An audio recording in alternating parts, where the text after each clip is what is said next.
Assalamualaikum warahmatullahi wabarakatuh. Salam guru hebat, salam guru penggerak. Ketemu lagi dengan saya Efrita Runi, CGP Angkatan 7 yang berasal dari SDN 01 Selamat, Kecamatan Padang Gelugur, Kabupaten Pasaman, dengan fasilitator Bapak Azwar SPD MPD dan pengajar praktik Ibu Rosmailani Simamora SPD. Pada kesempatan kali ini saya akan mempresentasikan tugas 1.4A9 modul 1.4 budaya positif, tentang menerapkan budaya positif di sekolah.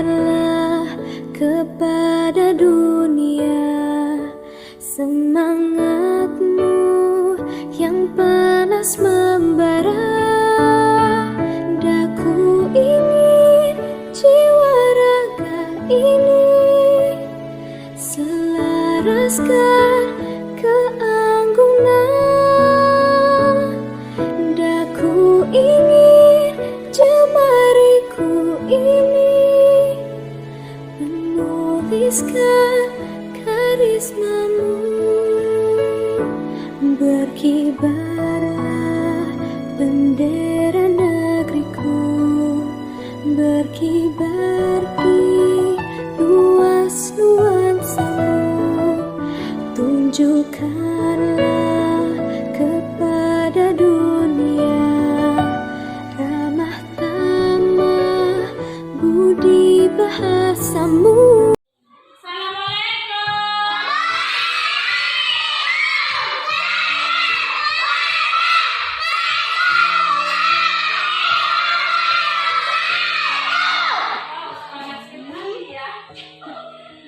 Bagaimana kabarnya hari ini?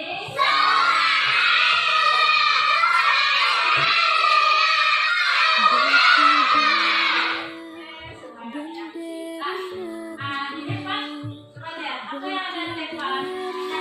Ada yang bertanya-tanya? Apa kira-kira? Pastinya kan? Iya. Coba hari ini ada sesuatu yang akan kita lakukan. Namanya beri nama.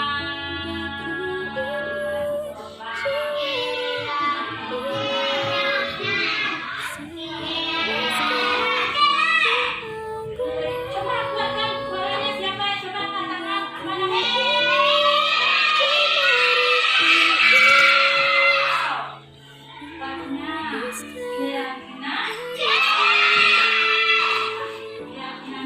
Kita akan membuat yang namanya keyakinan. Keyakinan kelas apa ya? Tahu anak ibu apa itu keyakinan? Keyakinan yakin. Anak ibu yakin Allah itu? Allah itu satu. Yang Maha Esa. Sekarang kita belajar tentang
panas membara.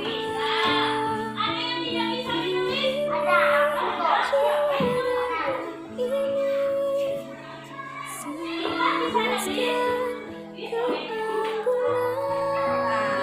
Yuk, sekarang boleh satu Bu, saya di sini saya banyak Bu. Buat aja. Boleh dua. Boleh berapa? Aku boleh. Inginnya apa ya? Di belakang bulan ya? Belakang bulan ya? Udah? Kepada dunia ramah Kira-kira kira-kira apa dong kita seperti yang bagaimana kita ini oke tekan di sini lagi-lagi oke perempuan sebelah sini oh nggak usah di bawah aja boleh mau di kayak losan boleh ini aja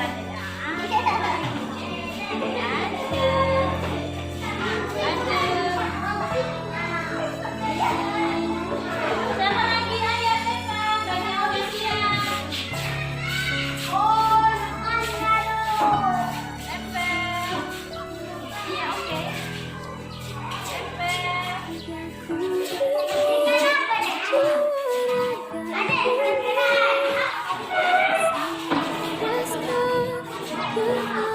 nggak muat ya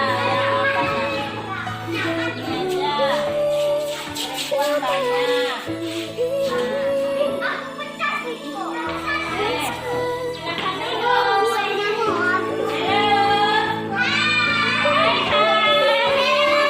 boleh duduk ya bagi yang sudah ada lagi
teriak berarti ya.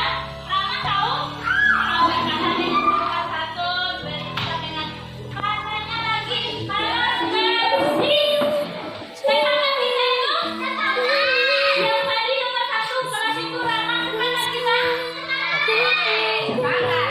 Kelas itu bersih. Sepakat.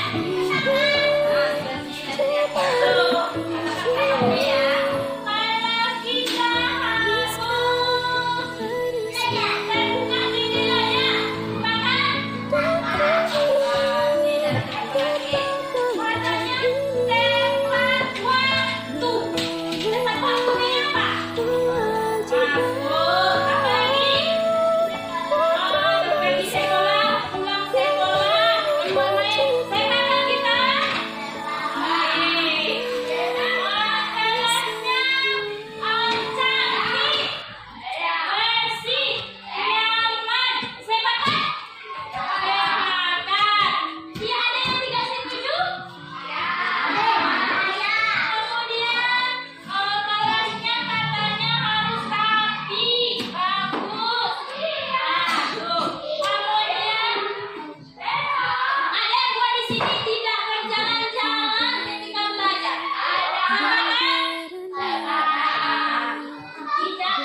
wabarakatuh.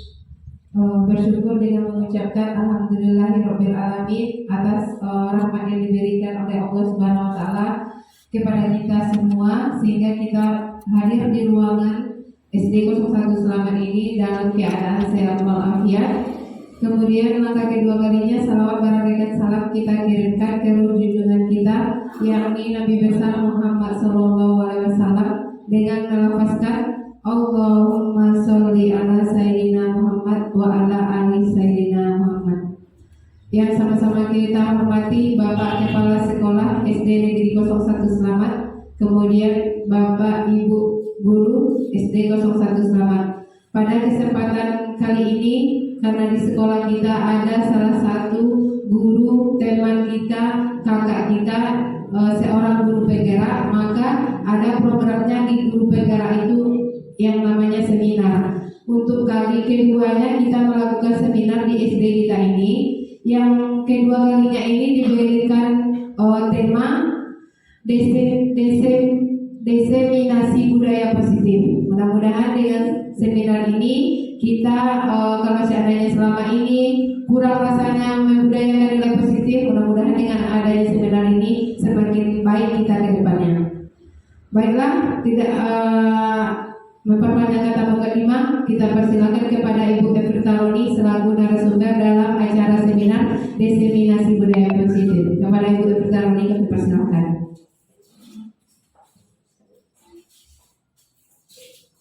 Terima kasih kita ucapkan kepada moderator yang telah memberikan kesempatan kepada kami untuk mempresentasikan diseminasi budaya positif. Assalamualaikum warahmatullahi wabarakatuh. Kata pujian kita dapatkan kepada moderator tadi, dan kita lanjut kepada acara selanjutnya yaitu tentang terlebih dahulu salam dan bahagia untuk kita semua, Bapak Ibu peserta diseminasi budaya positif di SDN 01 Selamat. Dan yang sama-sama kita hormati Bapak Kepala Sekolah SDN 01 Selamat dan Bapak Ibu Guru serta karyawan-karyawati SDN 01 Selamat. Pada kesempatan kali ini saya selaku CGP Angkatan 7 yang berasal dari SD ini, SDN 01 Selamat, akan melakukan seminar budaya positif di sekolah kita ini. Terlebih dahulu sebelum kita masuk ke materi selanjutnya, mungkin ada pertanyaan pemantik di dalam kegiatan kita ini. Boleh berikan pendapatnya setuju atau tidak setuju. Seperti yang terpampang di layar. Yang pertama, hukuman dapat mendisiplinkan anak. Setuju atau tidak setuju? Setuju. Coba yang setuju. Ya. Yang kedua, pemberian hukuman dengan hal positif seperti membaca, membersihkan halaman sekolah dapat meningkatkan disiplin anak. Setuju atau tidak setuju? Setuju. Selanjutnya, memberikan penghargaan dapat meningkatkan motivasi belajar anak. Betul, setuju. Jadi dari pertanyaan tadi nanti bagaimana refleksinya pembelajaran kita ini, itu pertanyaan pemantik untuk kita ke depannya. Pada pembelajaran ini kita akan membahas tentang inti dari budaya positif. Yang pertama, disiplin positif dan nilai kebajikan universal. Yang kedua yang akan kita pelajari tentang teori motivasi, hukuman dan penghargaan, restitusi. Selanjutnya tentang keyakinan kelas. Dan keempat, kebutuhan dasar manusia dan dunia berkualitas.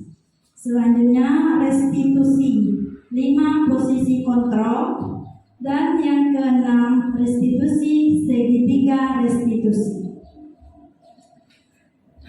Yang pertama, disiplin positif dan nilai-nilai kebajikan universal. Terlebih dahulu kita akan di sini ada namanya perubahan paradigma. Kita akan berlatih 2 orang masing-masing, boleh teman sebangku. Coba di sini ada A dan B, Anda dan teman Anda. Sobeklah secari kertas, 1 kertas. Kemudian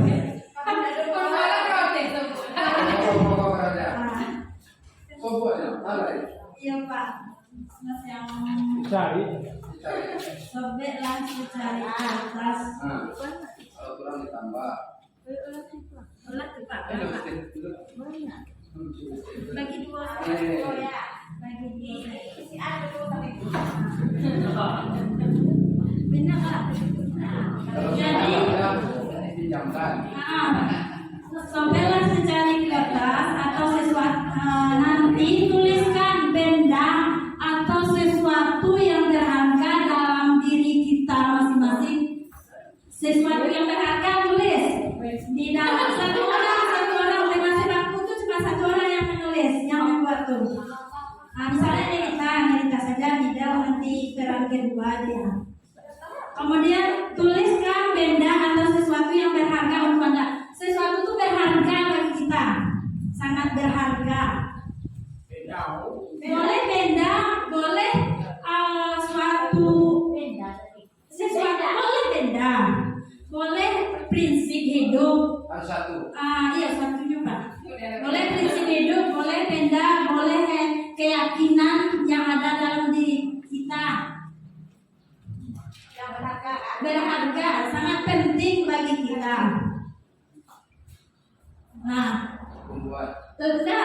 Letakkan di salah satu tangan. Letakkan di salah satunya Pak. Ambil saja 1 prinsip hidup atau benda atau keyakinan. Kemudian genggam dalam tangan Pak. Ketiganya nih biar gampangnya kan. Kemudian genggam kertas tersebut dengan segala daya upaya, dengan kekuatan kita, buatlah suatu kepalan dan teman si B yang sebelah kita mencoba dengan sekuat tenaga.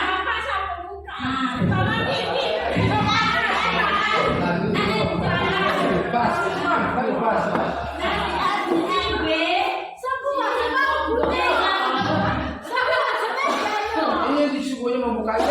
Iya. Gimana buka? Yang kita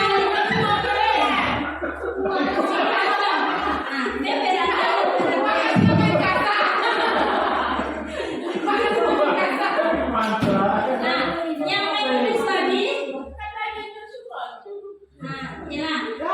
menulis genggamlah buat itu prinsip hidup kita atau keyakinan atau itu benda berharga yang penting. Yang si B kita megang sekuat tenaga dan si B sekuat tenaga pula berbagai cara untuk meminta memberikan benda tersebut.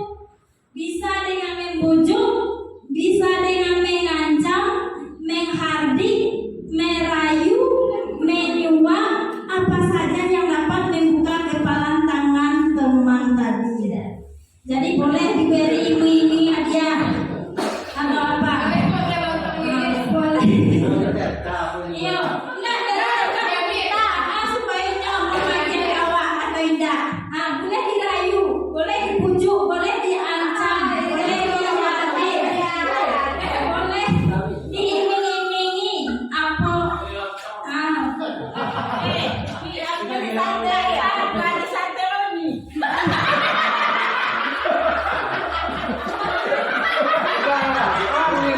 Aku pakai apa?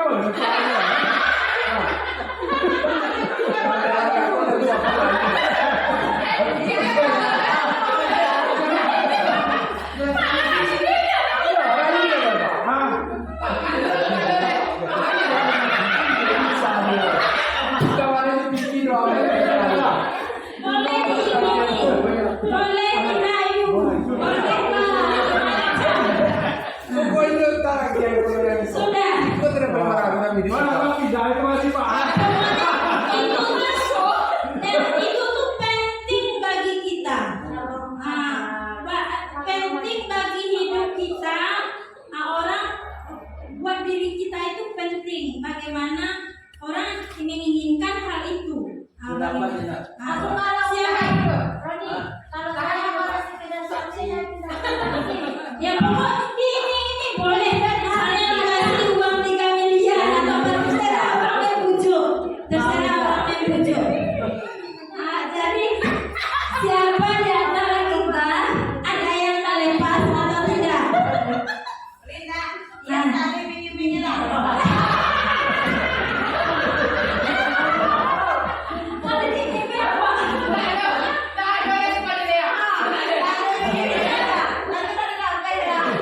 Ya boleh diajak, boleh dimini.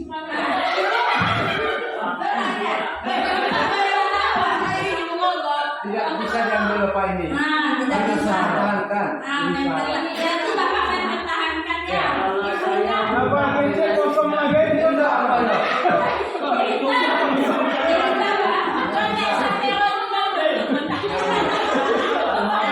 Kalau lihat dan sambil nih. Sampai jalan yang bisa lewat ayamnya dia. Tapi tidak bisa. Ada yang bisa.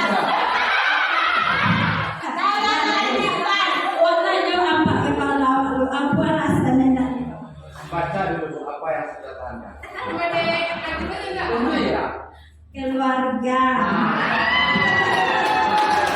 Dia bisa.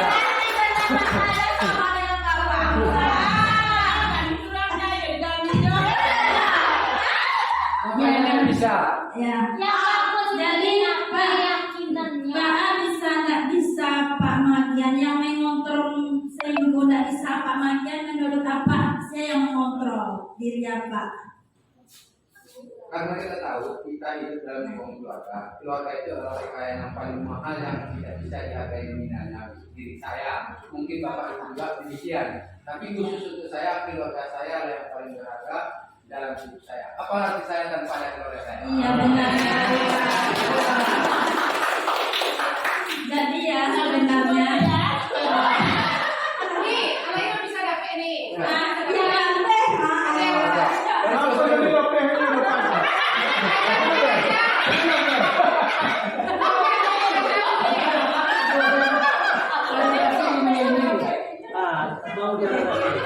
Sini ya, apa itu? Timbalan ada provokasi. Berapa hari? Itu lihat tuh. Itu lihat tadi. Keyakinan. Oh, dia. Ya, mungkin ada berbeda perspektif ya, perspektif cara pandang. Kalau Bu Ina mungkin perspektif cara pandangnya memperluas intinya keyakinan. Kalau Bapak kan sebenarnya ini yang kita masuk kepada materi kita di sini sebenarnya tentang kontrol diri kita.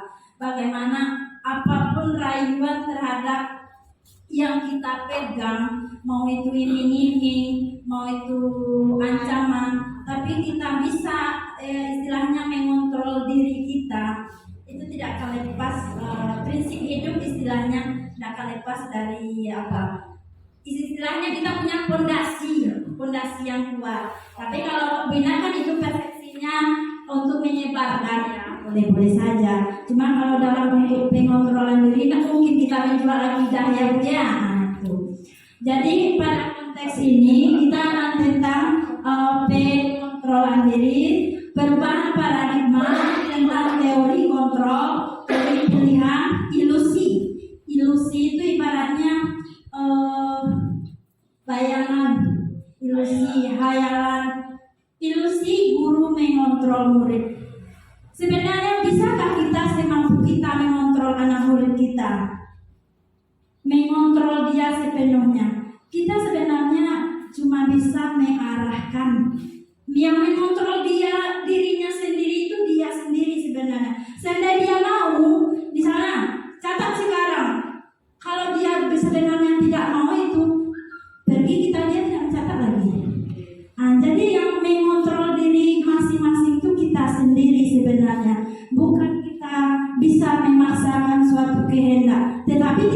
mengarahkannya, bagaimana cara pandangnya menghadapi sesuatu. Kita gali potensinya, arahkan dia. Tapi sepenuhnya mengontrol diri seseorang bukan hak orang lain, bukan bisa orang lain, tetapi kita lah sebenarnya. Kemudian ilusi bahwa kritik dan membuat orang merasa bersalah dapat menguatkan karakter. Maksud di sini, kita mengkritik orang, membuat orang itu merasa bersalah, dapat menguatkan karakter. Itu belum tentu. Kita cek orang itu bersalah, merasa bersalah dengan apa yang kita ucapkan. Misalnya, aduh, anak ibu jangan seperti ini, ibu kecewa. Jadi dia merasa bersalah. Sebenarnya itu ilusi. Jadi dia nantinya setiap ada kita, dia akan melakukan suatu kebaikan. Nanti kalau tidak ada kita, dia tidak. Jadi bukan dari fondasinya. Kemudian ilusi bahwa semua perbuatan positif, efektif dan bermanfaat. Sebenarnya nih penghargaan yang kita lakukan kepada seseorang, pemberian hadiah, belum tentu efektif. Dikatakan efektif karena apa? Misalnya Ibu Ina beri hadiah, dapat konten 100, kasih hadiah roti. Jadi ada suatu hari ada suatu hari Ibu Ina tidak datang, digantikan oleh guru lain. Anak ini yang si A sudah terbiasa, apabila dia dapat 100, dia sudah terbiasa dikasih hadiah. Nanti guru yang menggantikan tidak memberikan hal yang demikian, sehingga dia hanya mau belajar ketika hanya sama Bina saja gitu. Jadi penghargaan itu belum tentu efektif. Kemudian ilusi bahwa orang dewasa memiliki hak untuk memaksa. Sebenarnya kita yang dewasa ini belum tentu berhak kita memiliki hak untuk memaksa, karena kita mempunyai kemerdekaan, kita terbatas dengan kemerdekaan orang lain. Walaupun itu anak kecil, dia punya kemerdekaan, dia merdeka untuk mengeluarkan pendapatnya, dia merdeka untuk bersosialisasi atau mengeluarkan ide-idenya. Kita nggak bisa memaksakan, cuma kita bisa mengarahkan, memfasilitasinya.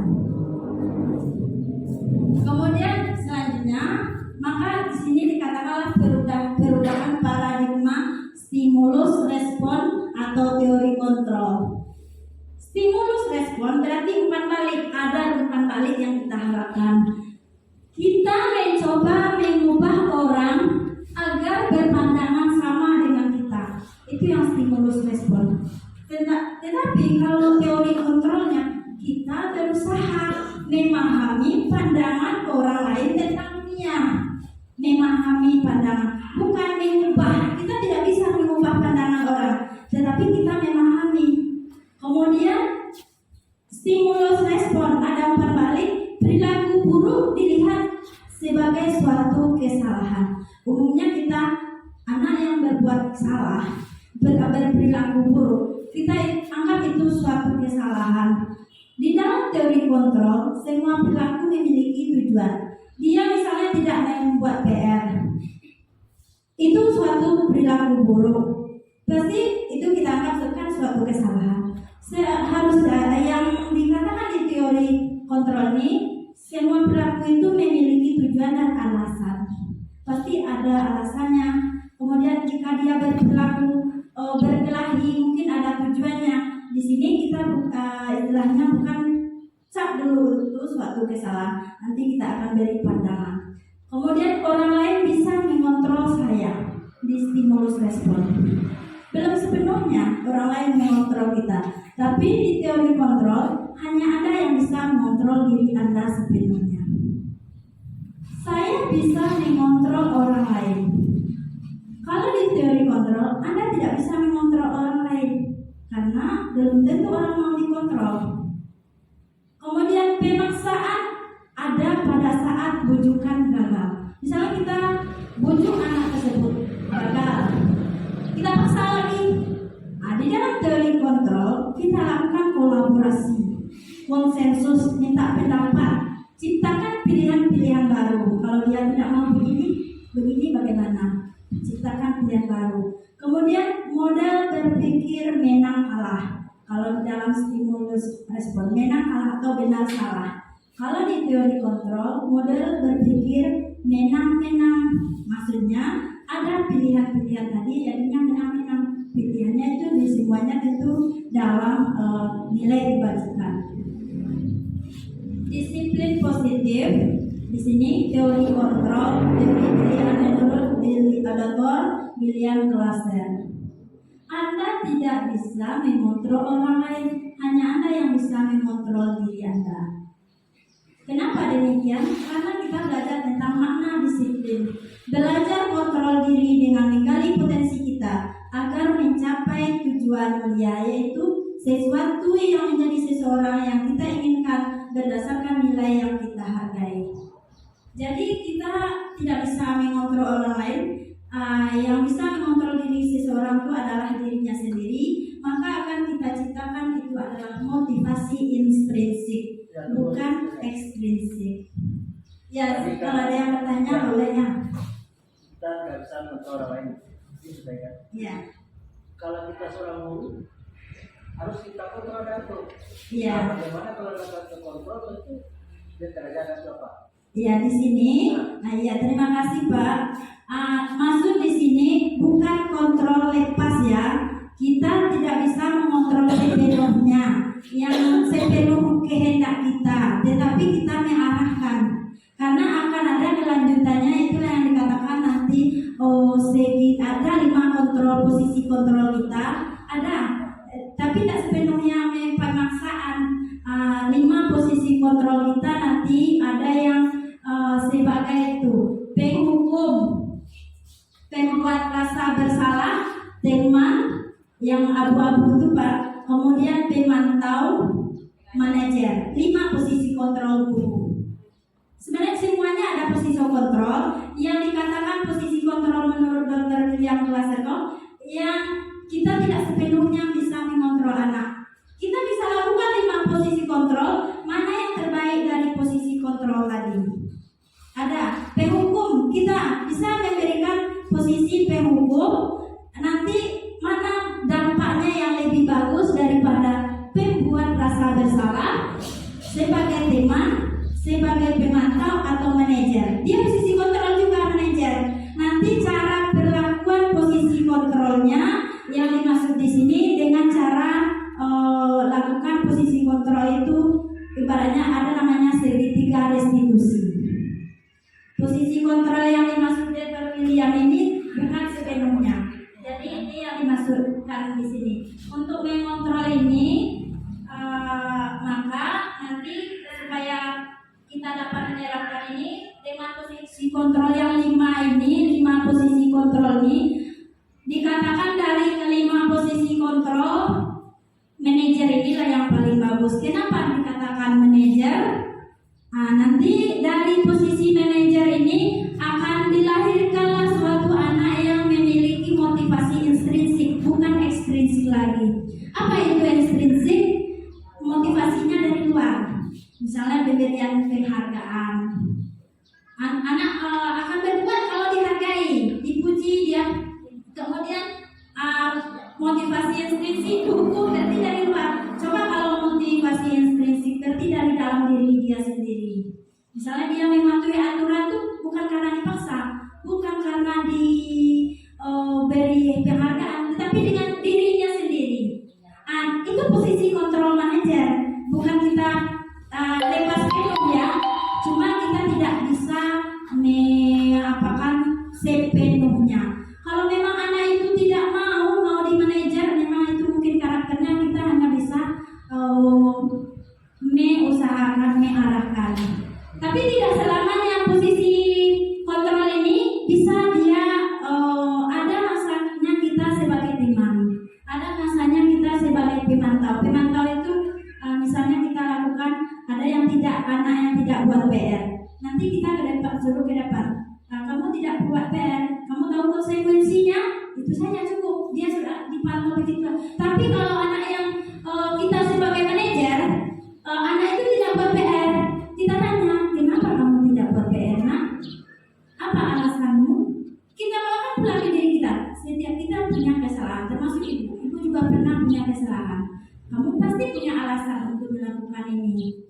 kita tanya apa alasannya. Kemudian dia ucapkan alasannya, baru kita masukkan keyakinan apa yang ada di dalam dirinya. Terus kalau dia udah keluarkan keyakinannya bahwa kita sebenarnya harus mematuhi aturan, bahwa kita harusnya membuat PR tepat waktu, melaksanakan PR di rumah. Jadi dari dia sendiri. Jadi kita tanya selanjutnya bagaimana? Kita harus bagaimana? Saya akan buat PR lagi, Bu. Nah, gitu. Itu yang namanya posisi manajer. Berarti kita bukan langsung dia tidak buat PR. Kamu tidak buat PR terus, kamu dihukum. Pergi kamu keluar, lari lapangan. Nah, itu berarti itu posisinya penghukum ya. Habis ini jadi kita seharusnya di dalam ini kita sebagai manajer. Kita tanya, yaitu yang namanya segitiga restitusi, validitas menstabilkan validitasnya, kemudian mengidentifikasi masalahnya, validasi tindakan, kemudian menanyakan keyakinan. Nah, kita lanjut, ya Pak. Kita lanjut ya Pak ya. Terus lagi saya tanyakan. Iya Pak. Pasti tadi lah. Ah, Tahu masalah ini tadi. iya, Bagaimana sampaikan Indonesia dikasih. iya, Kita kadang ada positif dan negatifnya. iya, Negatif tadi kan melanggar tamu dengan yang lain, maka dia iya, iya Pak. Tapi kalau alangkah baiknya cara memberikan motivasi, jangan disebutkan dulu apa ya hadiah yang akan diberikan. Apabila telah berhasil, kita berikan. Iya, iya bagus Pak. Jadi di sini kata Bapak ya. Jadi kalau ada anak yang berprestasi jangan langsung diapakan, beri hadiah ya Pak ya. Maksudnya jangan diumumkan. Jangan diumumkan ya. Ya Pak. Sebenarnya dalam teori disiplin positif tuh anak tuh kalau bisa ya. Tapi kan kita sudah membudaya dengan hal yang demikian penghargaan. Makanya gini galak-galaknya namanya pameran, galaknya pasar apa namanya itu di Lubuk Kaping, pasar karya anak, pasar ada tuh kegiatan di yang Lubuk Kaping yang sudah melaksanakan baru pameran karya anak. Itu dari tindak lanjut dari budaya positif ini. Jadi kita menumbuhkan anak itu motivasi intrinsiknya dengan adanya karyanya itu dipamerkan. Jadi bukan diberikan, kalau anak itu yang berprestasi ini diberi hadiah. Jadi yang kita seolah-olah memperhatikan yang anak yang lain ini terabaikan.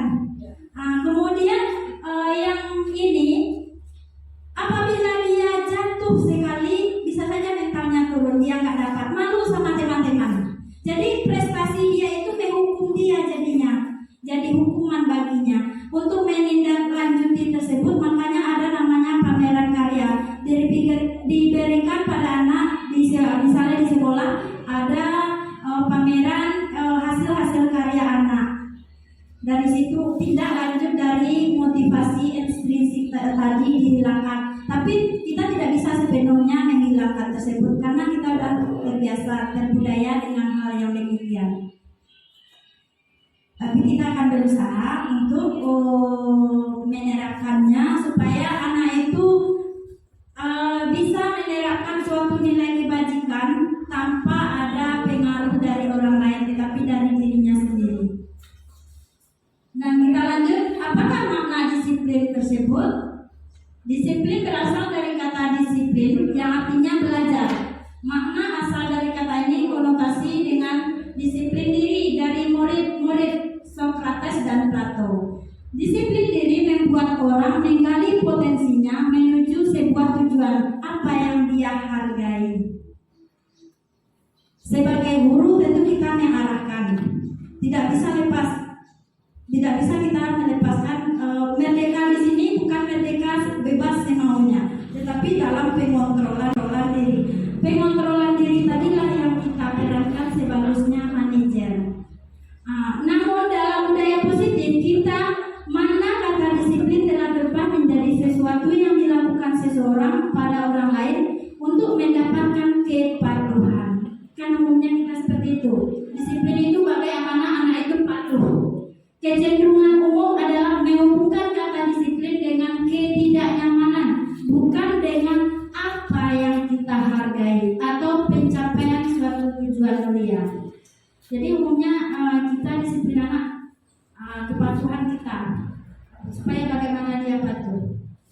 disiplin sebagai pendidik, tujuan kita adalah menciptakan anak yang memiliki disiplin diri. Jadi dari dalam dirinya itu sendiri, sehingga mereka berperilaku dengan mengacu pada nilai kebajikan universal, memiliki motivasi intrinsik bukan ekstrinsik. Nilai kebajikan universal maksud di sini, kalau kita kan merdeka belajar, kurikulum merdeka itulah dia. Kurikulum merdeka, nilai-nilai kebajikan yang ingin dicapai setiap bangsa Indonesia dalam profil pelajar Pancasila. Yang pertama, beriman, bertakwa kepada Tuhan Yang Maha Esa dan berakhlak mulia. Itu yang disiplin diri kita, yang menilai kebajikannya. Kemudian mandiri. Anak itu mandiri, tanpa kita suruh dia bisa sendiri. Kemudian bernalar kritis, memiliki pemikiran yang kritis. Seandainya ada anak kita yang bertanya atau apa, istilahnya kita layani, berarti dia berpikir kritis, asal itu masih dalam konteksnya ya. Kemudian berkebinekaan global, berarti anak itu bisa menghargai dia hidup dalam keanekaragaman di Indonesia ini, baik suku, budaya, dan agamanya. Kemudian bergotong royong dan kreatif. Sebenarnya nilai kebajikan universal itu banyak, tetapi dalam kurikulum merdeka kita P5-nya ini, profil pelajar Pancasilanya yang 5 ini. Lanjut yang kedua tentang teori motivasi, hukuman, dan penghargaan, restitusi. Nah inilah yang tadi. Teori motivasi perilaku manusia. Yang pertama, untuk menghindari ketidaknyamanan atau hukuman. Apa yang akan terjadi apabila saya tidak melakukannya? Nah, berarti dia eksternal. Dia menghindari. Misalnya dia melakukan sesuatu karena takut dihukum, bukan karena kesadaran dirinya terhadap disiplin itu, karena takut dihukum. Bukan karena keinginannya, tapi karena takut dihukum. Berarti eksternal. Untuk mendapatkan imbalan dari orang lain, intuisi. Apa yang akan saya lakukan? Saya dapatkan apabila saya melakukan ini. Dia melakukan ini, dia harap dapat imbalan. Berarti eksternal juga. Tetapi bagaimana jika dia untuk menghargai dirinya sendiri sebagai orang yang pembelajar sepanjang hayat? Yaitu saya akan menjadi orang yang seperti apabila saya melakukannya. Seperti apa saya nanti? Kalau saya memang ini akan jadi orang apa saya nanti? Berarti dari dalam dirinya itu sendiri. Inilah yang dikatakan dengan disiplin positif. Kita akan berangsur-angsur untuk menerapkannya. Ini sesuai dengan Bapak Ki Hajar Dewantara. Merdeka, menurut Ki Hajar Dewantara itu, merdeka itu artinya tidak hanya terlepas dari perintah, akan tetapi juga cakap buat memerintah dirinya sendiri. Ini ada kasus ini, hukuman dan penghargaan. Dihukum oleh penghargaan. Ibu Anas guru kelas 2 SD mendapatkan masalah, murid-muridnya tidak bisa tertib berdiri antri di depan pintu kelas dan selalu berebutan masuk ke dalam kelas setelah jam istirahat usai. Ini tentunya sangat mengganggu proses pembelajaran, di mana kelas tidak dapat dimulai tepat waktu karena Ibu Anas sibuk menenangkan muridnya untuk waktu yang cukup lama. Akhirnya Bu Anas berpikir cepat dan mengandalkan stiker tinta. Setiap murid-muridnya akan masuk kelas ujian usai jam istirahat. Bu Anas akan mengiming-imingi muridnya dengan stiker bintang. Siapa yang dapat berdiri lurus dan berbaris rapi di antri di depan pintu dapat bintang, Bu Anas. Sebagian besar murid-muridnya menyambut tantangan tersebut dan langsung berdiri rapi di depan pintu agar mendapatkan stiker bintang. Hal tersebut dilakukan Bu Anas selama beberapa minggu karena cukup berhasil membuat murid-muridnya berdiri rapi antri di depan pintu. Sampai pada suatu saat Bu Anas sakit dan terpaksa digantikan oleh Pak Heru. Pak Heru tidak mengetahui tentang stiker bintang dan benar saja pada saat mau masuk kelas usai jam istirahat istirahat, murid-murid kelas 2 kembali berebutan masuk kelas. Apa yang terjadi? Mengapa demikian? Menurut ada yang mau mengatakan mengapa demikian? Karena anak merasa kontrol dari orang lain, bukan dari dirinya. Iya. Terus karena dia mau berbalik sapi karena dapat stiker bintang, ya, dapat hadiah. Terus karena dia digantikan oleh guru yang lain, kan nggak tahu dia dapat stiker bintang, amburadul lagi. Jadi ini namanya dihukum oleh penghargaan. Tadi dia cuma mau melakukan sesuatu itu apabila dihargai atau mungkin dihukum oleh penghargaan. Bahwa penghargaan berlaku sama dengan hukuman dalam arti meminta atau membujuk seseorang melakukan sesuatu untuk memenuhi suatu tujuan tertentu dari orang yang meminta atau membujuk. Dorongannya eksternal dan akan ada faktor ketergantungan jadinya. Beberapa dampak pemberian penghargaan menurut Alvin Korn 1993. Yang pertama, pengaruhnya jangka pendek dan jangka panjang. Seperti yang kasus tadi, dia hanya berlaku ketika sama ibu anak saja. Selanjutnya tidak lagi. Penghargaan menghukum.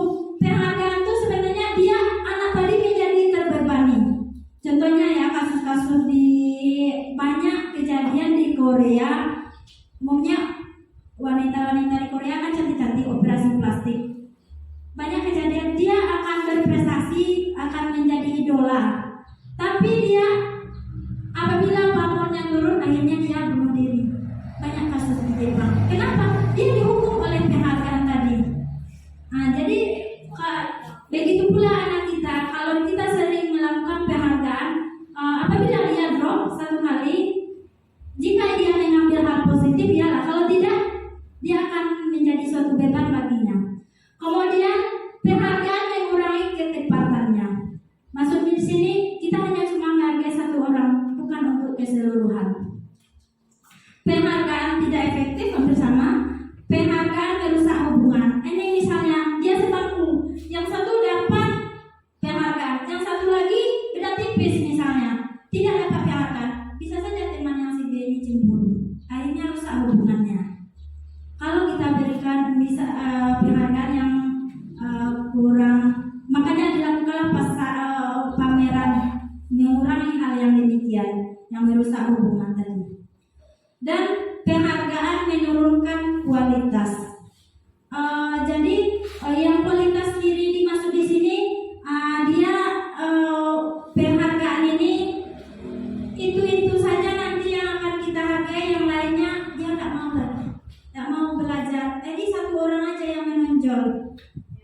Dia akan mau belajar atas ada pancingan, bukan untuk dirinya. Nanti kalau tidak ada yang memancing, maka dia akan drop kembali. Berarti kualitas SDM-nya yang dimaksud di sini bukan dari dirinya lagi. Kemudian penghargaan mematikan kreativitas. Dia akan menuntut apa yang kita mau. Dia tidak berkreativitas. Yang dinilai oleh kita, yang dihargai oleh kita ini. Jadi yang lain tidak akan dia kacau, tidak akan dia lakukan. Yang mana kita hargai saja, yang mana kita berikan imbalan. Jadi dia fokus dengan apa yang kita inginkan saja. Kemudian penghargaan mengurangi motivasi intrinsik. Bukan berarti kita tidak boleh memberikan penghargaan, ya. Contohnya dari pameran itu adalah penghargaan. Penghargaan di sini bisa kita lakukan, misalnya anak melakukan suatu karya, kita tempelkan di dinding, di bawahnya kita buat catatan. Boleh dari kelas lain memberikan catatan, bagus atau apa, atau tanda tangan. Itu berarti cukup itu saja, nggak perlu penghargaan yang berupa hadiah-hadiah, yang berupa tanda tangan, berupa kata-kata diberikan. Nah, itu yang penghargaan di sini yang dimaksud. Dengan penghargaan ini mengurangi, kalau dia lakukan dengan pemberian hadiah atau imbalan, akan mengurangi motivasi intrinsik. bentuk program kebajikan apresiasi. Inilah dia. Dalam memberikan apresiasi, pengakuan perlu diingat beberapa hal. Beri pengakuan secara khusus. Kemudian beri pengakuan secara pribadi. Beri pengakuan kepada semua murid secara bergantian, bukan satu orang saja. Tapi kalau kita mau memberikan pengakuan secara pribadi, jangan nampakkan dengan teman yang lainnya. Mungkin bisa saja. Iya, tetapi bukan berarti khusus, misalnya disediakan tempatnya khusus. Pribadi bisa dilakukan, misalnya dia pokoknya tidak boleh penghargaan itu berupa imbalan, berupa barang, berupa apa. Kalau kata-kata boleh, catatan boleh. Tetapi misalnya ada temannya menjatuhkan pensil, kemudian jatuh, atau ada anak melakukan, oh bagus sekali kamu berarti sudah melakukan menolong orang dengan baik.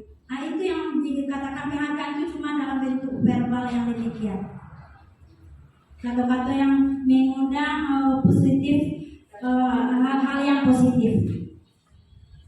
Kemudian ada temanmu yang teman-temannya yang saling berbagi. Bagus anak ibu, kita saling berbagi. Itulah kitanya.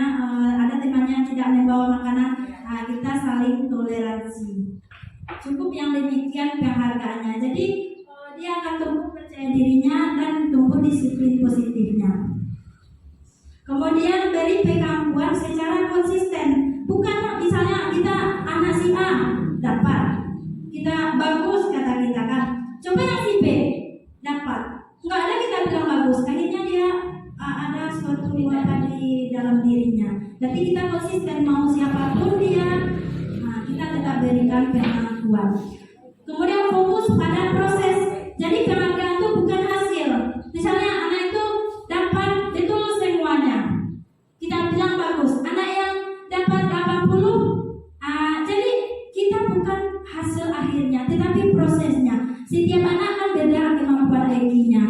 Jadi bisa saja IQ rendah itu sudah berusaha dengan sepenuhnya.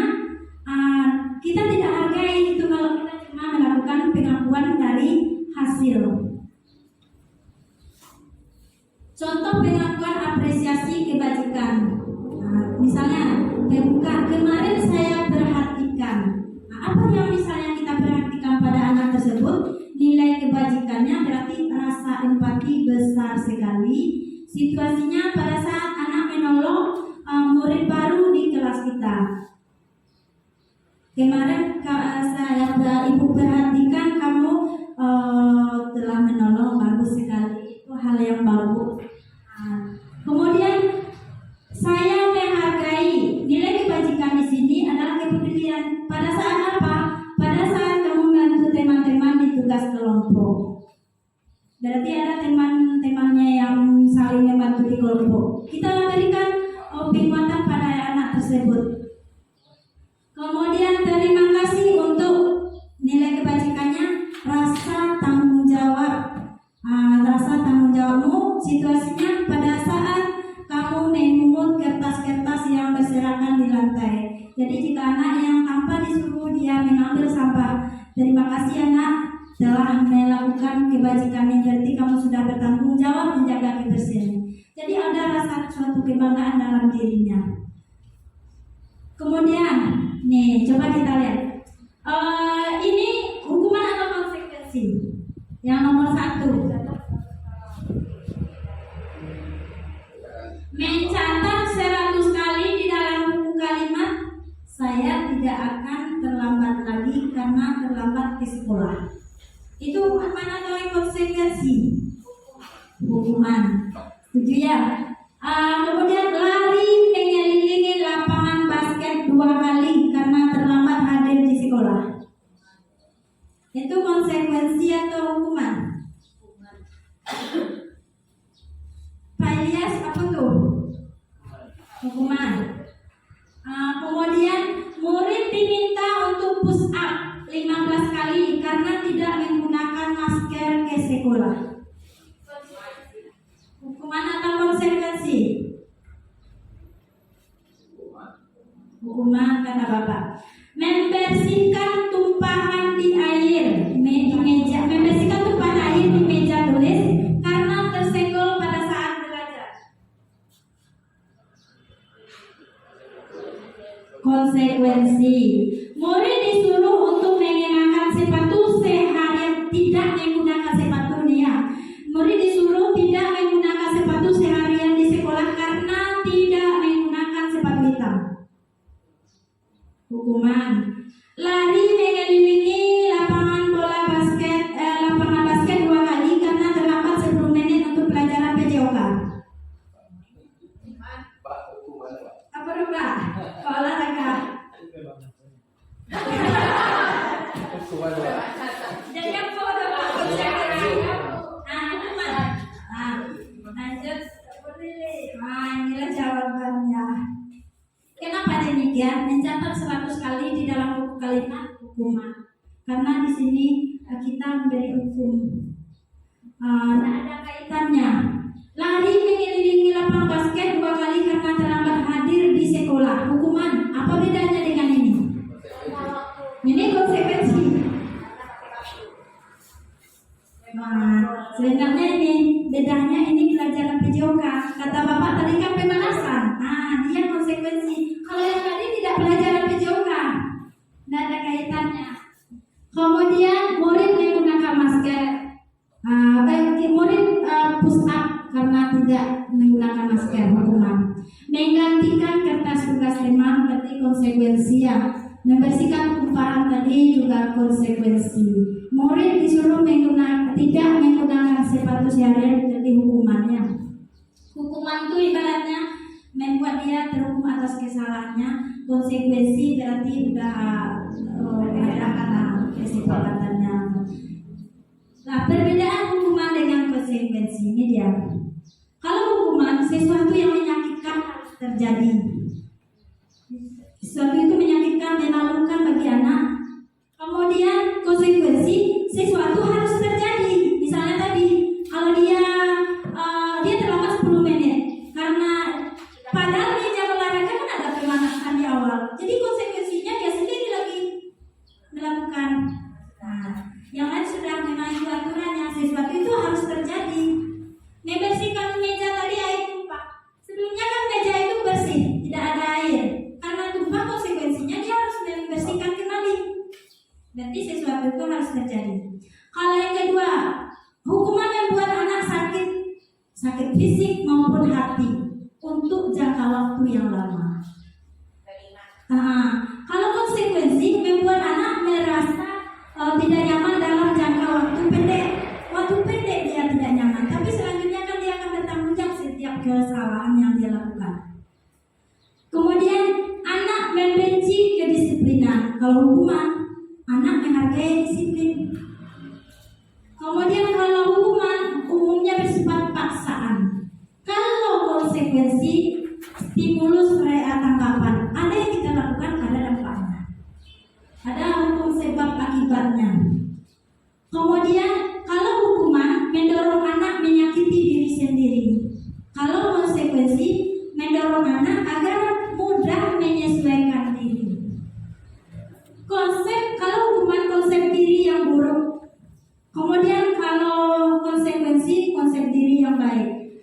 Hukuman anak belajar untuk menyembunyikan kesalahan. Inilah dia takut dihukum. Jika dia lakukan kesalahan, kalau tidak tahu dia akan sembunyikan terus. Kemudian kalau konsekuensi anak belajar untuk mematuhi peraturan. Kalau hukuman marah, rasa bersalah, dipermalukan, merasa tak dihargai. Konsekuensi kehilangan hak, dibuat tidak nyaman, diasingkan untuk sementara. Untuk sementara, memang ada di awalnya, tapi kan di akhirnya nanti dia berlaku jangka pendek. Bagaimana yang tidak ada sama sekali? Itulah dia posisinya nanti tema-tema. Pilih. Apa itu restitusi? Inilah antara hukuman dengan ini. Restitusi adalah proses menciptakan kondisi bagi murid untuk memperbaiki kesalahan mereka sehingga mereka bisa kembali pada kelompok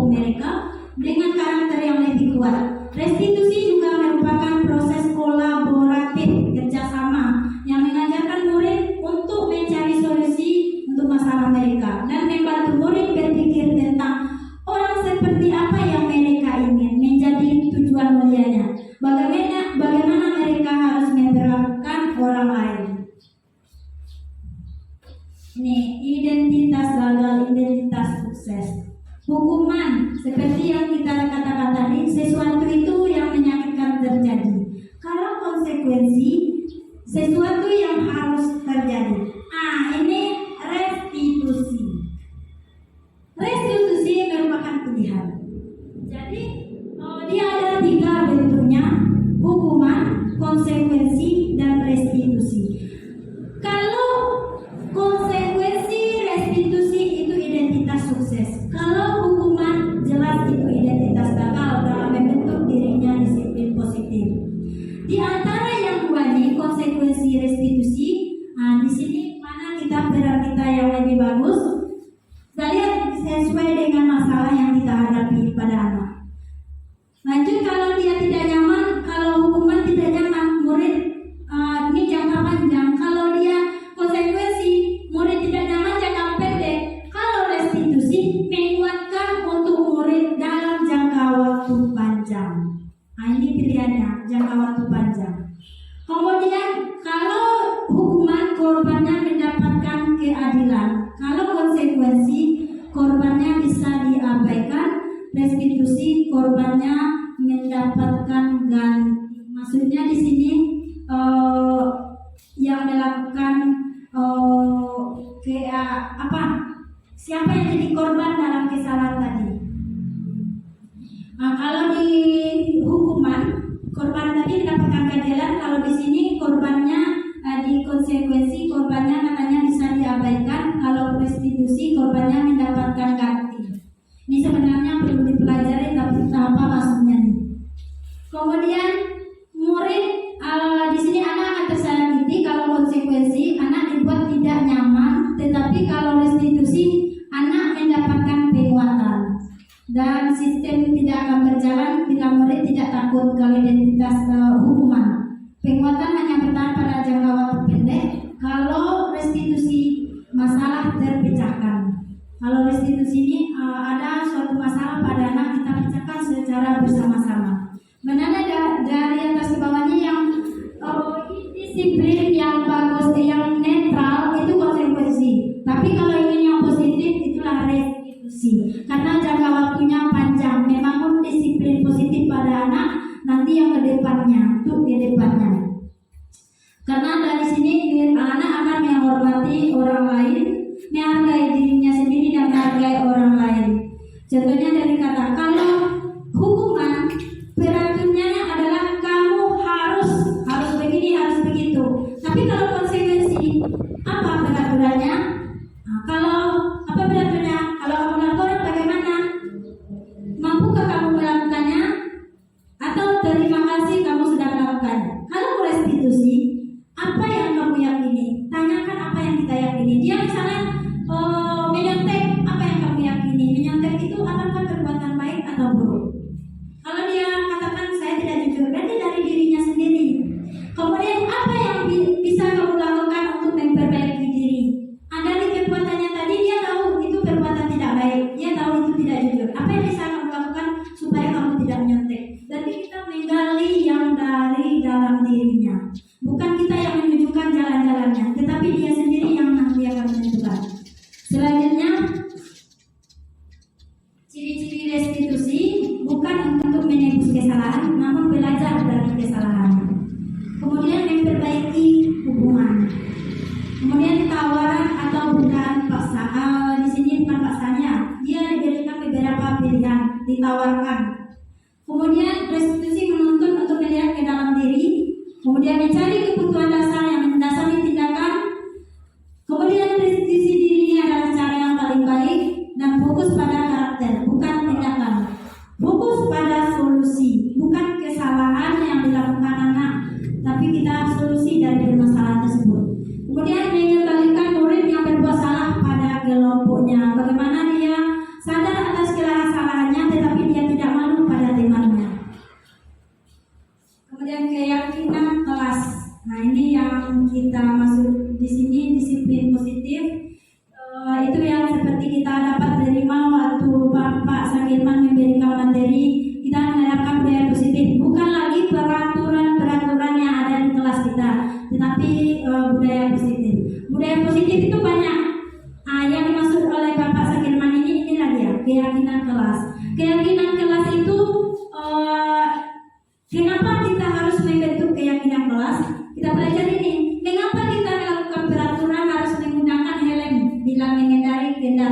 berdakwah.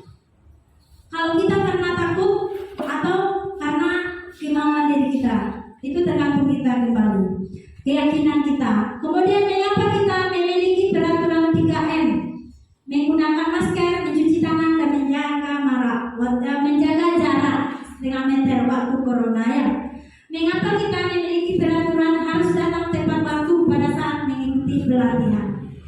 Apa alasan kita?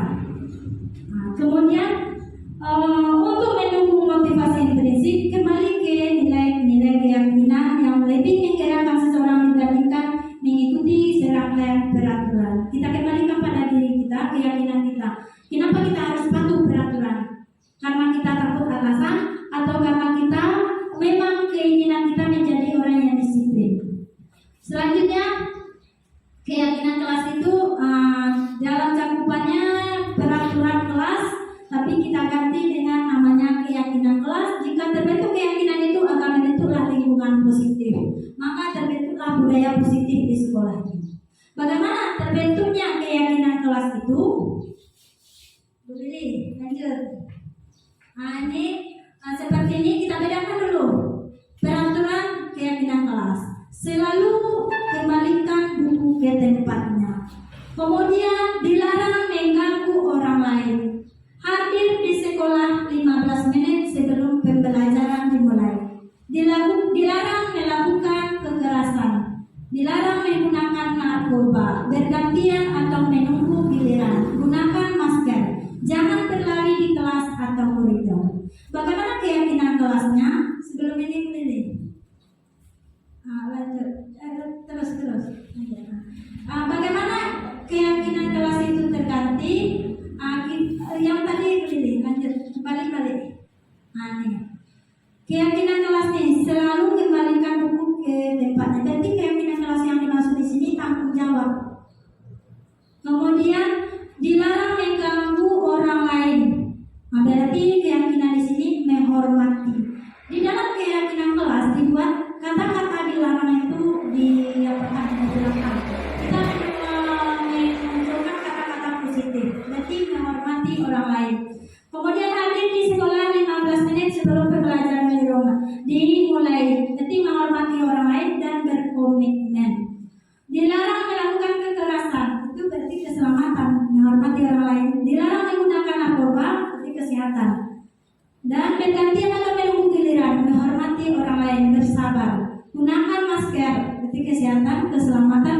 Jangan berlari di kelas atau koridor, keselamatan, keamanan. Yang sebelumnya nih, mungkin pindah slide dulu. Ini keyakinan kelas, bagaimana pembentukannya? Namanya keyakinan kelas. Berarti keyakinan masing-masing kita anak kita sepakati. Berarti persilakan warga sekolah atau murid di sekolah kelas untuk bercurah pendapat.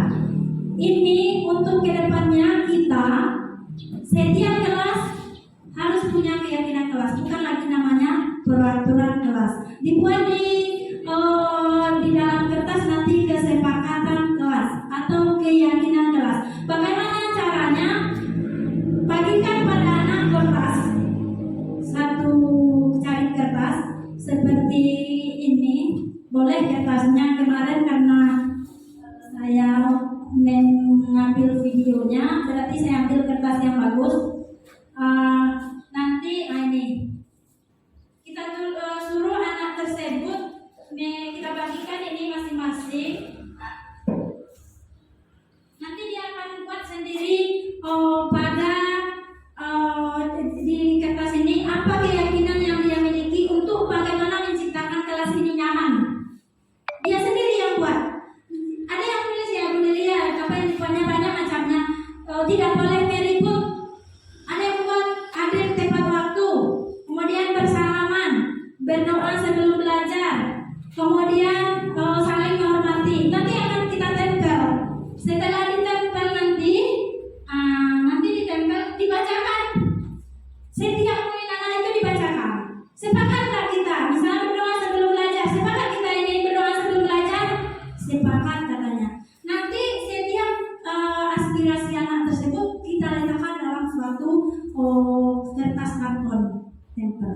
Kita walaupun judulnya kesepakatan kelas. Nah, inilah di sini yang disebut kurikulum merdeka budaya positif yang seperti dikatakan oleh Bapak Sakirman kemarin. Kita hindari kata-kata kalimat negatifnya, contohnya jangan buang sampah sembarangan, tetapi diganti dengan buanglah sampah pada tempatnya. Lanjut iya, kata-kata konotasi negatifnya jangan katanya dihilangkan. Lanjut kebutuhan dasar manusia. Manusia itu mempunyai kebutuhan dasar yaitu 5 buah. Yaitu yang pertama, apalagi kita mengajar anak SD, dia identik dengan kasih sayang dan rasa diterima. Maka sebagai guru kita di sekolah, kita jadi ibaratnya tuan rumah bagi anak-anak tersebut. Ya, kita undang ke sekolah ini, maka tumbuhkanlah rasa kasih sayang dan rasa diterima olehnya. Disayangi dan terima meliputi kebutuhan akan hubungan koneksi sosial, kebutuhan untuk memberi dan menerima kasih sayang, kebutuhan untuk merasa menjadi bagian dari kelompok, sehingga ia akan datang ke sekolah ini dengan senang hati karena dia merasa disayangi. Kemudian kekuatan untuk mencapai di penguasaan, menjadi kompeten, menjadi terampil, diakui, diprestasi dan keterampilan kita didengarkan dan memiliki rasa harga diri. Jadi dia bebas berkreasi, jangan kita mematok apa yang kita inginkan harus dia lakukan. Dia bisa berkreasi dengan dirinya. Berarti ini namanya kebutuhan manusia itu ada penguasaan. Kemudian kebutuhan manusia itu ada kebebasan. Dia bebas mandiri termasuklah yang tadi. Kemudian mandiri, otonomi, memiliki pilihan, mengendalikan arah hidup seseorang. Selanjutnya kesenangan. Namanya anak SD, dia itu otomatis kesenangan, mencari kesenangan bermain dan tertawa. Jangan terlalu banyak kita untuk melakukan pelarangan pada anak, karena perkembangan peserta didik anak SD dia adalah usia bermain. Kita harus ingat itu. Maka jangan kita membebani dia seperti orang dewasa. Bapak. Lanjut, kemudian bertahan hidup itu kebutuhan kita ya. Lanjut, contoh kehidupan kebutuhan dasar model. Ibu guru bilang, aku tidak boleh bersenandung sewaktu mengerjakan tugas. Katanya, kelas harus tenang, tidak ada suara. Kan nggak seru jadinya. Berarti kebutuhan apa anak tersebut? Kesenangan, dia senang. Maka supaya hal ini tidak terjadi, ciptakanlah pembelajaran yang menyenangkan bagi anak tadi. Bukan pembelajaran yang menonton. Bagaimana boleh anak itu dalam kurikulum merdeka ya, boleh anak itu belajar mau duduk di lantai boleh, mau tiduran boleh, karena dia yang dituntut bagaimana dia nyaman di sekolah. Berarti tak tertib itu ya. Tapi itulah dia, kita kebutuhan kita kesenangan. Bukan sekolah yang bagus itu sekarang bukan sekolah anak yang duduk rapi, tetapi sekolah yang bagus sekarang ini katanya adalah sekolah anak yang bisa berkreasi, sekolah yang anaknya yang bebas mengeluarkan pendapat dan gurulah pengontrolnya. Iya, jadi jalan rumah tuh bawa ke. Iya, makanya dia bisa jalan-jalan sambil belajar. Saya sama Anda. ya, jadi itulah dia tantangan kita yang demikian. Makanya sebagai guru kita ciptakan pembelajaran. Kalau anak itu memang kinestiknya kuat, geraknya banyak, buat pembelajaran itu bagaimana dia bergerak. Bisa melakukan metode-metode demonstrasi. Jangan dia cuma menulis saja. Itu maksudnya di sini. Kalau dia kinestiknya kuat. Kemudian ibu guru tidak menyampaku hari ini padahal aku pakai jepit rambut baru. Berarti dia butuh kasih sayang, butuh nak dipuji, butuh rasa terima diterima. Namanya anak SD ya. Kemudian aku bosan masa belajarnya cuma gitu-gitu aja, dengar ibu guru aja. Berarti dia butuh kebebasan. Dia ingin metode yang lain. Dia ingin duduk saja. Kemudian aku sebel, gambarku tidak rapi. Malah ibu guru menunjukkan ke teman-temanku di depan kelas.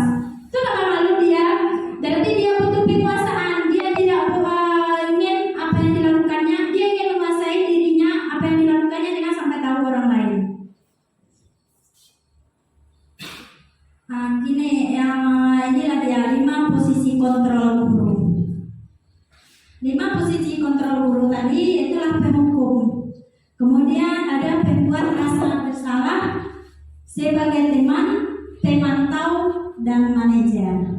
Bagaimana yang dikatakan 5 posisi kontrol itu? Penghukum. Yang dikatakan seorang penghukum itu adalah kita bertindak menggunakan hukuman, bisa hukuman fisik, bisa hukuman verbal dengan kata-kata.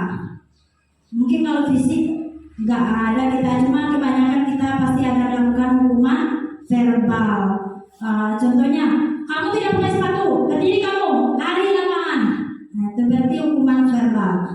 Kalau pembuat merasa bersalah, pada posisi ini biasanya guru akan bersuara lebih lembut. Pembuat merasa bersalah akan menggunakan keheningan yang membuat orang lain merasa tidak nyaman, bersalah, dan rendah diri. Ini dia. Kemudian teman.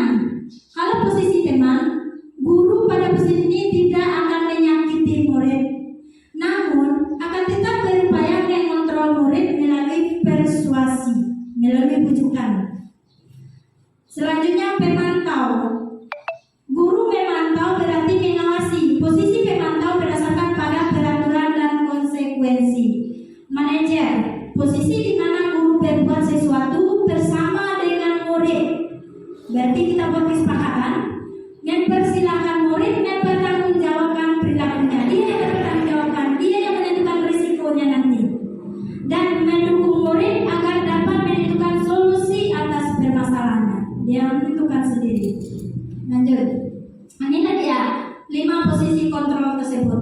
Guru berbuat, kalau dia identitas gagal, berarti kontrol dari luar. Penghukum, guru menghati, menunjuk-nunjuk, menyakiti, menyindir. Ini akan, contohnya guru berkata, kalau kamu tidak melakukan, awas ya, rasakan. Hasilnya, anak memberontak, menyalahkan orang lain, atau bisa saja dia berbohong. Bukan saya, Bu.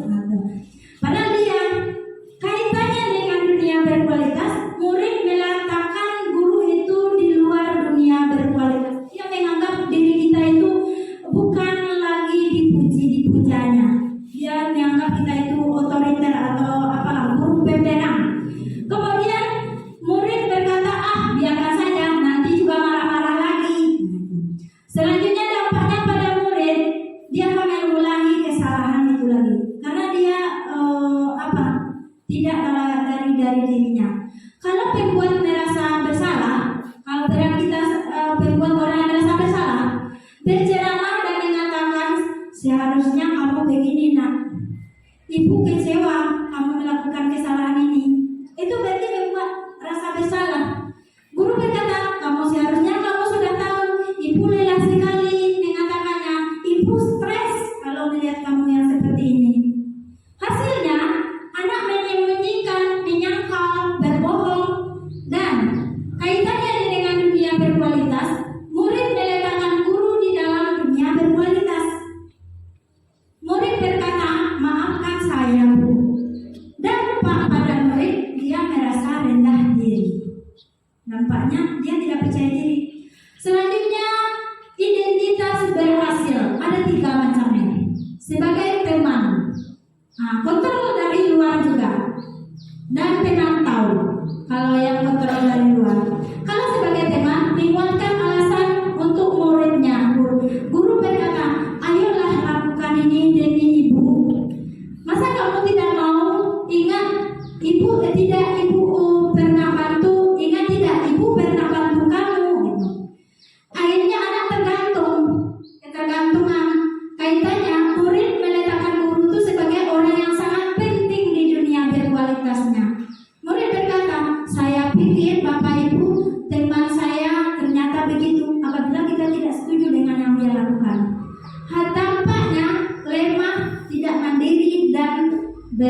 identitas berhasil yang mengontrol diri dalam dirinya.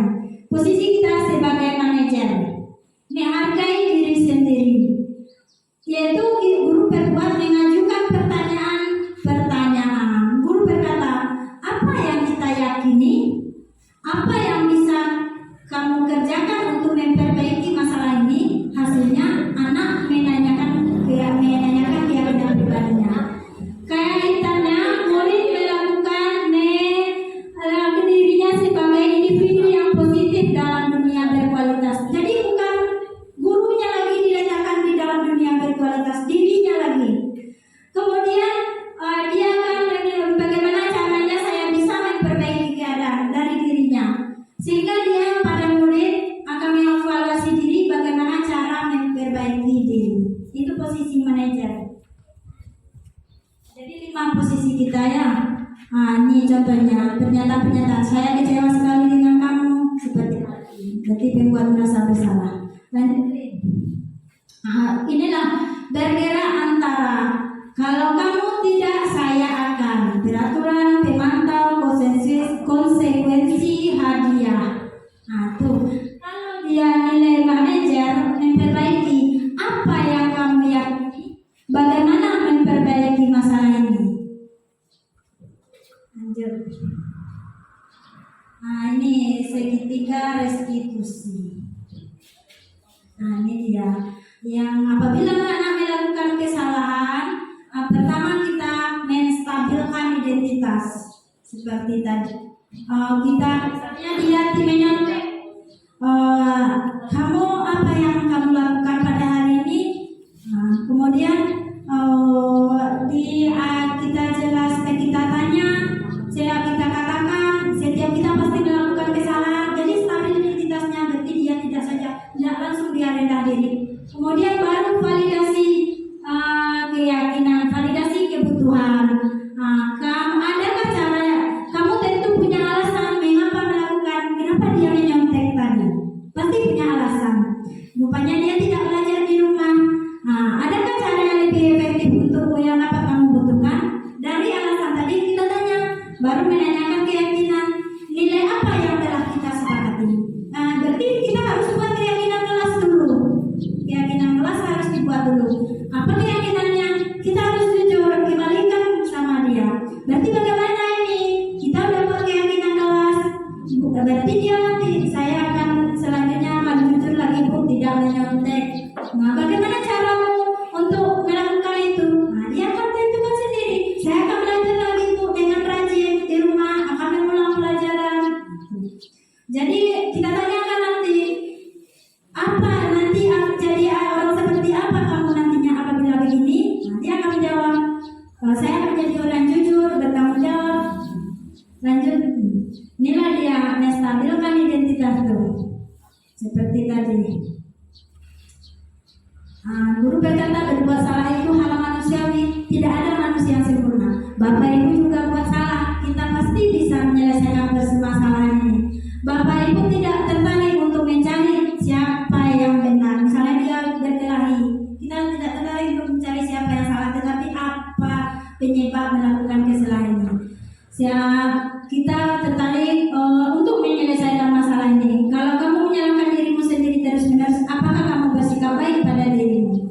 Lanjut kepada validasi kebutuhan. Ini berarti membantu murid mengenali basic kebutuhan dasarnya ini dipenuhinya ketika melakukan kesalahan.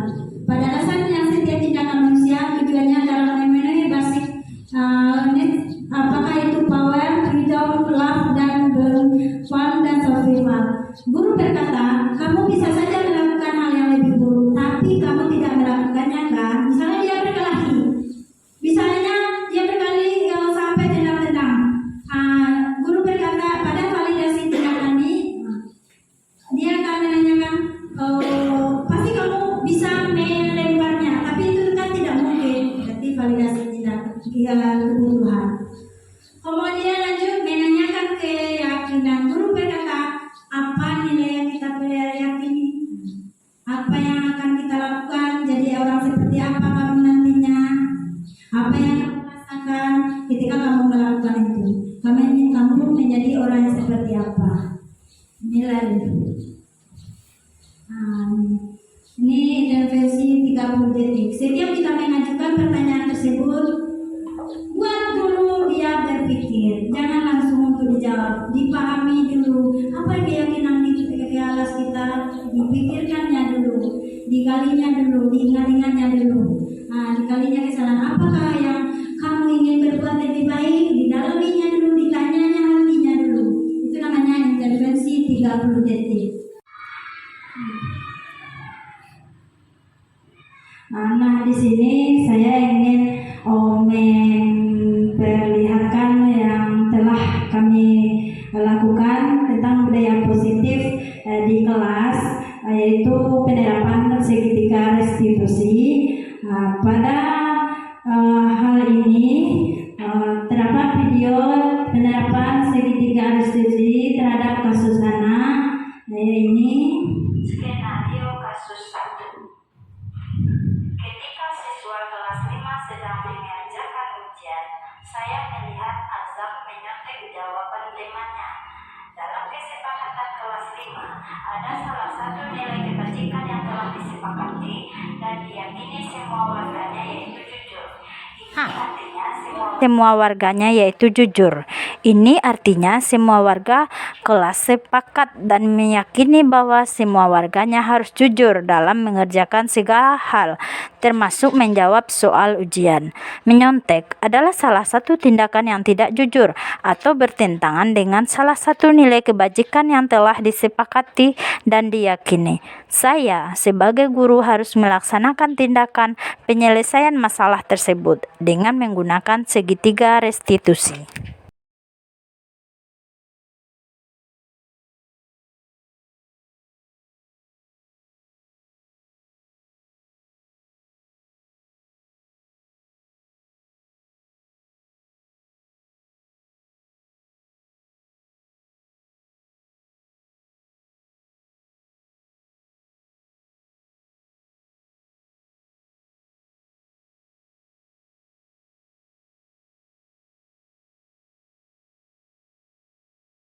Salam Azam, masuk Azam.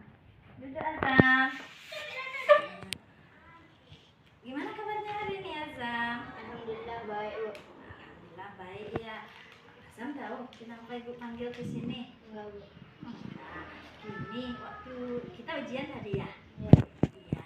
Waktu ujian tadi Azam nyaman ujiannya atau ada kendala atau gimana? Mungkin ada yang tindakan Azam yang nggak sesuai rasanya? Ya, ada, Bu. Apa itu kalau boleh aku tahu? Saya saat ujian untuk jawaban teman, Bu. Oh, menyontek. Bagus, Azam sudah mengakui. Menyontek itu bagus tidak? Tidak, Bu. Berarti menyontek itu sebuah kesalahan ya? Iya, Bu. Iya, bagus. Jadi Azam mengakui itu kesalahan. Setiap kita pasti pernah melakukan kesalahan. Termasuk ibu juga pernah melakukan kesalahan loh. Tidak ada manusia yang sempurna kan? Nah, setiap kita pasti punya alasan kenapa melakukan kesalahan. Azam kenapa ya menyontek? Kalau boleh ketahui kenapa? Ada manusia tidak belajar, Bu. Oh, tidak belajar. Kenapa nggak belajar? Karena keasikan main HP. Oh, asik main HP, main game ya? Iya, Bu. Iya. Jadi menurut Azam tindakan tidak belajar itu menyontek sebuah kesalahan. Karena asik belajar, asik main game, akhirnya tidak dapat pelajaran, tidak dapat ujian, akhirnya menyontek. Menyontek itu sebuah kesalahan. Apakah Azam ingat keyakinan kelas kita? Apa itu? Jujur. Jujur. Berarti kalau menyontek itu gimana? Tidak baik. Tidak baik, berarti tidak jujur ya. Azam udah tahu ya, menyontek itu sebuah kesalahan. Mau nggak memperbaikinya? Mau, Bu. Mau. Gimana cara memperbaikinya? Saya akan belajar bersungguh-sungguh dan belajar menjadi Bagus. Selain itu apa kira-kira usaha Azam? Oh iya, berdoa kepada Allah. Kalau mengerjakan soal yang nggak dapat, apa yang Azam lakukan? Boleh nyontek jawaban supaya dapat 100? tidak. Tidak, berarti jawab semampunya ya. Iya, bagus. Nah, Azam udah tahu bagaimana untuk memperbaikinya tindakan Azam yang salah. Kira-kira nanti Azam mau jadi seperti apa nanti? Saya akan menjadi orang yang jujur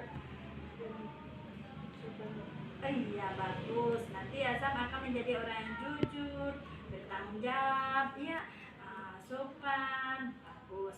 Nah, untuk kedepannya mari kita selalu mengindahkan keyakinan kelas yang telah kita sepakati bersama ya. Ya Azam, yakin mau? Yakin, alhamdulillah. Jadi terima kasih Azam sudah datang ke sini dengan ibu.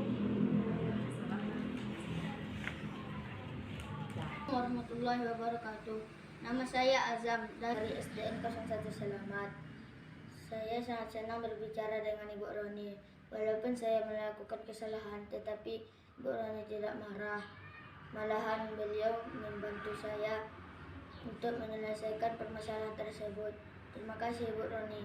Saya akan berjanji menjadi orang yang bertanggung jawab, disiplin, dan jujur. Assalamualaikum. Waalaikumsalam warahmatullahi. Assalamualaikum.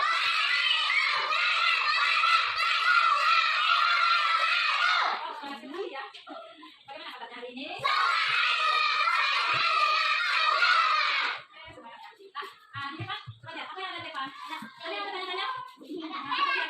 Pastinya ada ya. Coba hari ini ada sesuatu yang akan kita lakukan. Namanya dari nama coba. Coba kalian suaranya siapa? Coba katakan. Karena keyakinan. Kita akan membuat yang namanya keyakinan kelas. Keyakinan kelas itu apa ya? Tahu apa itu keyakinan? Keyakinan yakin. Anak ibu yakin kalau itu? Kalau itu satu yang mana bisa. Sekarang kita belajar tentang keyakinan yang kita yakini di kelas kita. Keyakinan itu berarti kita tentang belajar tentang belakang. Sekarang kita namanya keyakinan. Apa tujuannya? Anak ibu ingin kelasnya yang benar. Rapi, yang apa intinya? Cantik, bagus. Apa lagi? Ceria, diam, bagus, nyaman tentunya ya. Jadi keinginan anak ibu itu akan ibu buatkan. Cara namanya keyakinan. Caranya bagaimana, Bu?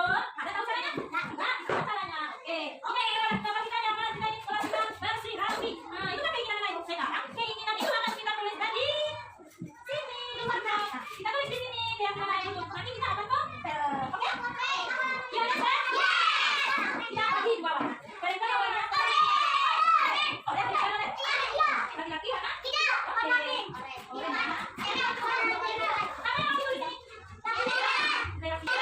Keyakinan kelas apa yang anak ibu inginkan di kelas kita? Anak ibu ingin kelasnya. Nah, ini warna apa?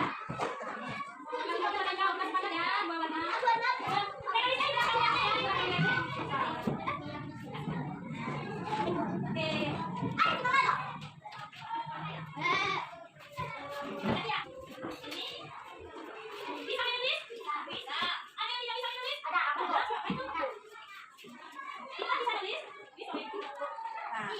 Sekarang coba tulis. Boleh satu, saya tinggalkan banyak. Boleh dua, boleh. Saya tulis. Inginnya apa ya? Di belakang aja. Sudah? Kira-kira. Kira-kira apa doa kita? Seperti yang bagaimana kita ini? Oke, tekan. Oh, di sini. Laki-laki. Oke, telepon sebelah sini. Oke. Oh, enggak usah. Itu aja. Boleh mau dikayalkan boleh. Ini aja. Ini aja.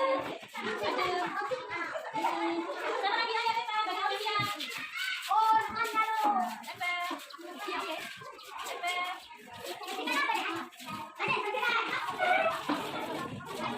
Kamu aja yang apa? Ini aja. Telepon banyak. Silakan dulu. Ayo. Hai. Pakai dulu ya, bagi yang sudah. Ada lagi?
Di sini anak menandatangani keyakinan yang telah disepakati tersebut.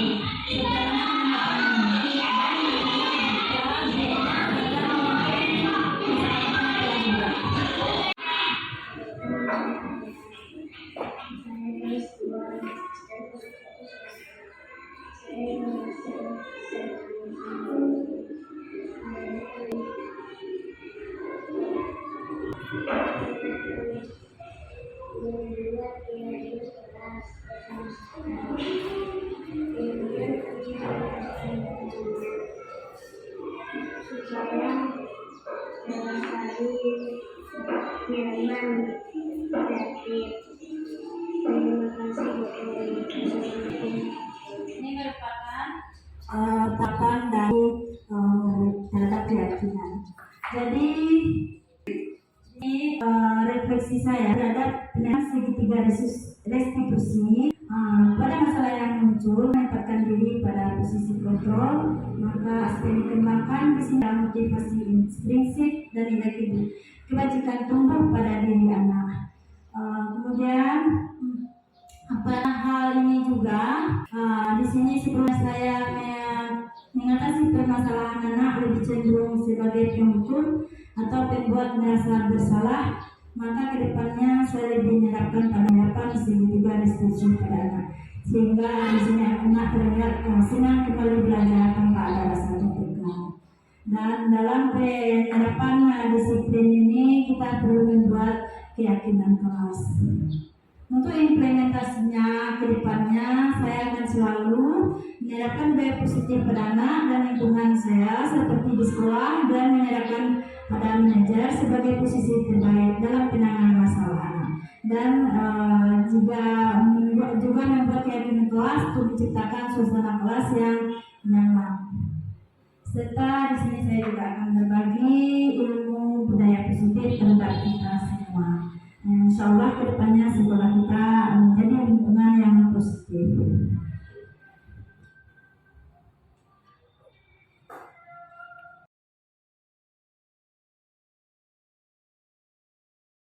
Yang ingin bertanya boleh. siapa yang ada di dalam? Ya, Printis.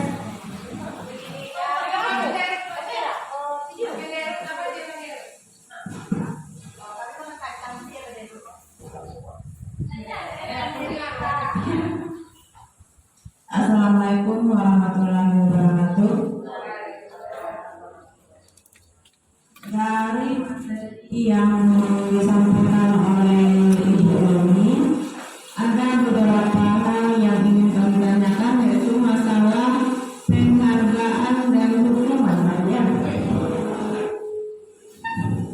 Begini Bu Roni, saya pribadi terhadap anak pribadi saya selalu memberikan penghargaan atau jenis seperti itu ya, penghargaan. Contohnya seperti ini. Jika kamu bisa menghafal umpamanya ayat pendek dari ini sampai ini, Bunda akan kasih uang 50.000. Kan? Jadi tentu anak tadi bersemangat karena dia menginginkan iming-iming yang 50.000. Masalahnya mungkin dulu dari kita belajar sudah diiming-imingkan oleh orang tua supaya menjadi lebih semangat. Seperti itu. Jadi sampai sekarang terbawa sama kita mengiming-imingkan penghargaan untuk anak supaya anak lebih giat lagi dalam untuk mencapai apa yang kita suruh. Jadi ada lagi kemarin kita mengiming-imingkan bukan seperti penghargaan seperti hadiah, uang atau yang lain, tapi untuk jalan-jalan. Jadi iming-imingnya seperti ini. Jika kamu dapat juara, walaupun tidak juara 1, sampai juara kan 3, 1, 2, 3.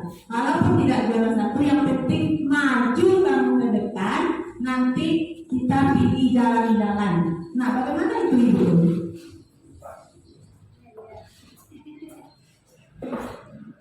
Terima kasih.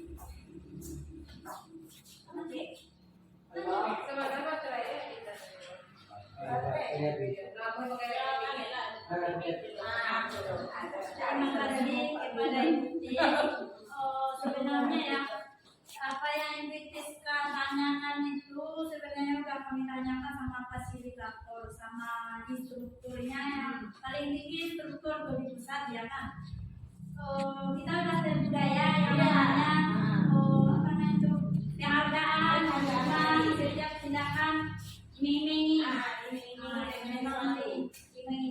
memang anak itu termotivasi hal yang lebih ya.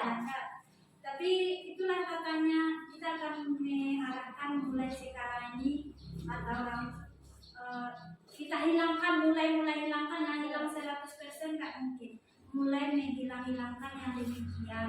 Jadi dia berbuat itu tidak lagi atas dasar ini.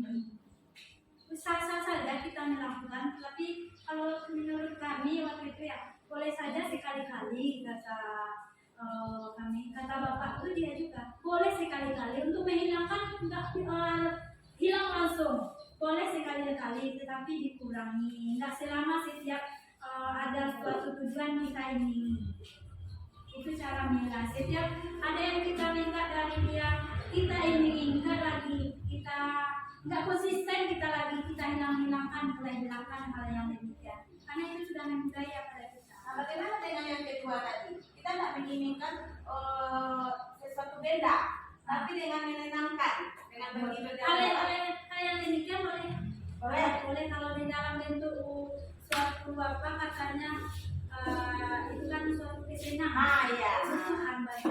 Boleh. Tapi kalau yang nggak boleh itu kan dalam bentuk hal yang berupa yang benda ya. Sebenarnya katanya ya, tapi kita udah tertolak pemberian hadiah juara 1. Ya. Kemana-mana yang seperti itu. Katanya itu nggak bagus.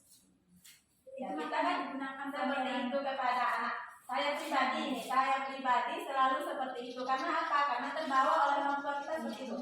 Dulu ketika kita mau puasa, kalau puasanya penuh, nah sampai sekarang terbawa ke anak kita. Kalau puasanya penuh, dapat nanti uang THR atau yang lainnya segini. Nah, jadi dia berlomba ingin penuh puasanya. Itu kan? Tapi kan ini katanya ini tidak tertutup kemungkinan itu katanya harus demikian di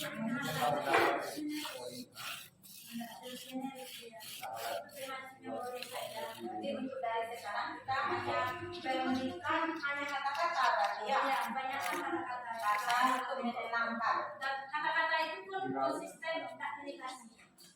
Yang menyenangkan, yang menyenangkan ya. Ada lagi yang sebenarnya.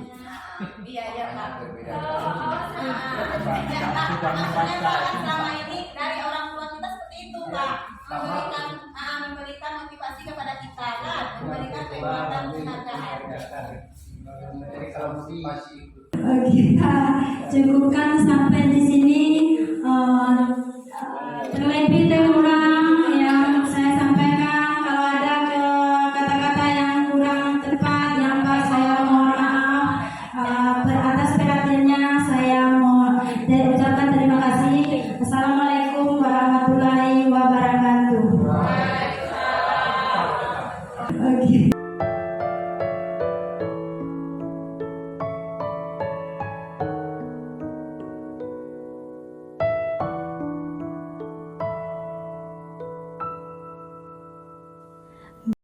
Perkenalkan, nama saya Airan. Saya kelas 2 SDN 01 Selatan. Saya merasa senang bersama guru ini karena kami membuat keyakinan kelas bersama-sama. Kemudian kami melanjutkan datangnya supaya kelas kami nyaman, tertib. Terima kasih Bu Roni. Assalamualaikum. Assalamualaikum warahmatullahi wabarakatuh. Saya Lili Marlina, guru SD 01 Selamat, Kecamatan Padang Gelugur. Paparan budaya positif yang disampaikan oleh Ibu Roni sangat jelas dan mudah dipahami. Insya Allah, kedepannya saya sebagai guru akan menerapkan budaya positif ini. Saya akan menerapkan budaya positif, posisi kontrol manajer, dan segitiga restitusi dalam penanganan masalah siswa. Tentu saja, sebelumnya saya akan membuat keyakinan kelas terlebih dahulu, sehingga disiplin positif ini dapat terlaksana dengan baik. Sekian dari saya sudahi dengan wassalamualaikum warahmatullahi wabarakatuh.